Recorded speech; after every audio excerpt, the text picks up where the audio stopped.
Alderman and mayoral candidate Bob Donovan. And I'd love it if you could say, address us. And well, I would welcome that opportunity. I'm awfully shy normally. So afraid of speaking my mind. But having said that, I got to tell you, we were on our way up here tonight, and I had stopped at Sobelman's, the new in Mequon. He just opened up, and Dave Sobelman I've known for years. And he invited me up there to meet some folks. He's been open for 2 days, and the place was packed. Good. So I came in, and Dave has his original place in my district on St. Paul Avenue.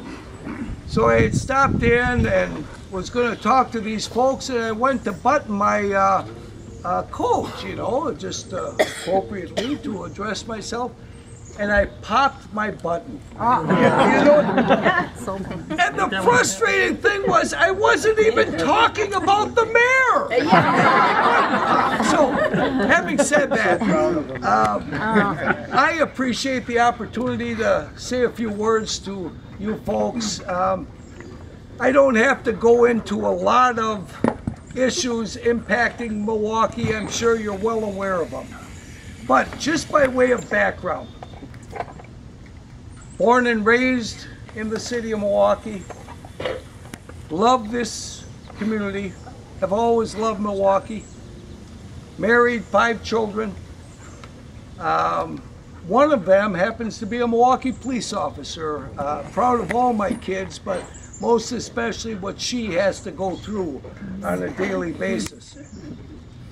Having said that, prior to being elected alderman in 2000, had always worked in the private sector, primarily as a salesman, but worked in a lot of different jobs over the years, but mostly as a salesman. And my last gig before running for alderman, I was the sales manager for Batzner Pest Management. You're all aware of Batzner, okay? So, God love you, Mary Beth. I can tell you the transition from dealing with those pests to the pests. Wow, just like clockwork, I fit right in. So, what are the challenges impacting Milwaukee? Well, we all know what they are primarily. And Milwaukee, in my mind, is very much a tale of two cities. We've got a booming downtown in many respects, the opportunity for a new arena, money coming from outside Milwaukee, which is a godsend, from New York. So let's get these things done. Those are the positives. But like the old song goes, let's accentuate the positives and eliminate the negatives. And that's what concerns me, because the negatives are not being eliminated. They're not even being effectively addressed. And I speak specifically about safety across this community. I speak about our schools. I speak about our crumbling infrastructure. And if people were to ask me, well, Bob, what is the role of local government? Well, I would argue it's rather basic. Keep our streets safe, educate our kids, provide for a good, working, solid infrastructure. In other words, pick up the garbage, pave the roads, make sure the street lights come on and the sewers work. And then, as much as possible, create an atmosphere where the private sector can prosper on their own hard work and merits. In other words, don't regulate them to death and don't tax them to death. So, most of the people that I know in Milwaukee are decent, hard-working people of all races. Of all races. And all they care about is living in a safe, clean, quiet neighborhood with a minimal amount of problems for a reasonable amount of money. And we ought to be able to deliver that. And that's what I want to do as Milwaukee's next mayor. Now, we've got some big challenges ahead of us. You know, the odds of unseating a mayor in Milwaukee is difficult, to say the least. But having said that, I'm going to tell every one of you this. I've been across this city. I've talked to blacks, I've talked to Hispanics, I've talked to everyone as much as I possibly can. And I see a level of frustration in this community that I've never seen before. People want to change. People know that it's time for a change. Now, I often hear from folks, well, Bob, I don't live it. You know, I got to tell you this. I'm a big hit in the suburbs. I'll tell you, I often think I should have been running for county executive of Waukesha, you know? I don't think Having said that, Sarah would like that. Yeah, right. Yeah. having said that, people often ask, Bob, I don't live in Milwaukee, so I can't help you. Nonsense. We live in Milwaukee. I can't. Okay, God bless you. yeah. Wonderful.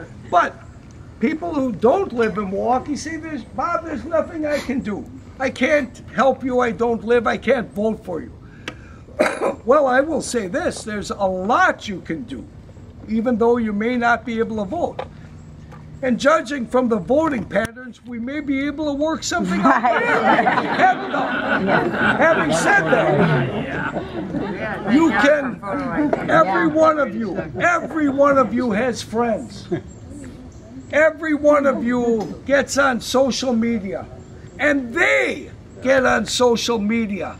Help me do this at the very least. Help me spread the word, spread this wildfire that we want a better Milwaukee, a safer Milwaukee. This is doable, and I would need not do anything more than duplicate what Rudy Giuliani did in New York City 20 years ago. Here, here. I am a believer that we do not have to reinvent the wheel. Good programs have existed or continue to exist in other communities across America. We just fine-tune it for Milwaukee and get it done, and have the gumption to get it done and the guts to get it done. Now, sometimes that's not politically correct, but who the hell cares? Okay? Sometimes you just gotta do what's right, and the majority of people will follow you. Okay? Now, what can you do? Spread the word. That's most important. Spread the word. Also, God bless you. You can donate. Your money spends just as well as any Milwaukeeans, I guarantee you. And you can also volunteer. We will need down the road a ton of volunteers to put literature on doors, to get on the phone, call people, make sure you get out and vote. All of these things is important. This is a grassroots campaign, but that's my kind of campaign. I'm telling you, people in the past didn't think we could do it, and we did it. I first ran for alderman in 1996. At that time, I'll just tell you a short story. I'll just tell you. 1996, ran for alderman. And people kept on saying, Bob, you ought to run for alderman, you ought to run for alderman. So I finally did. Ran against a longtime incumbent by the name of Wayne Frank. Many of you may remember that name. He had at that time been alderman for 24 years. Ran against him. We lost that election by 79 votes. And there were over 8,000 votes cast. Now, we did what the pundits and what all the, quote, insiders said was impossible. Bull crap. We did it. We came very close, and had, because I was a little naive at the time, and I didn't get into the nursing homes, That's where this guy killed me. The absentee votes. So I'm going to tell you this. Check the absentee votes. There were people voting who signed the thing with an X. And I didn't have the money to hire an attorney or anything. I'm a decent guy from the South Side. You know, I never had to hire an attorney in my life. And then, yeah, the election commission. Where's this election commissioner back there? There he is. You know what the election commission told me when I was well, hire. He said, hire an attorney. Hire an. For God's sakes, I got 5 kids. I don't have money for an attorney. Anyway, we came close. Then he retired and got elected the next time. We kept up the fight, and this is doable now, with people believing. In the fact that a few people getting together can make a difference. So again, I won't take up a lot of your time. I had promised my wife that I would meet up with her tonight. As you can imagine, my schedule is so crazy. But I told Kathy I'm going to go up here and I'll get home soon, and we're going out. We're going out later, yeah. And I've been married long enough to know, and I'm sure anybody who's been married will agree with me when I say, if mama's not happy, no one's happy. So God bless you.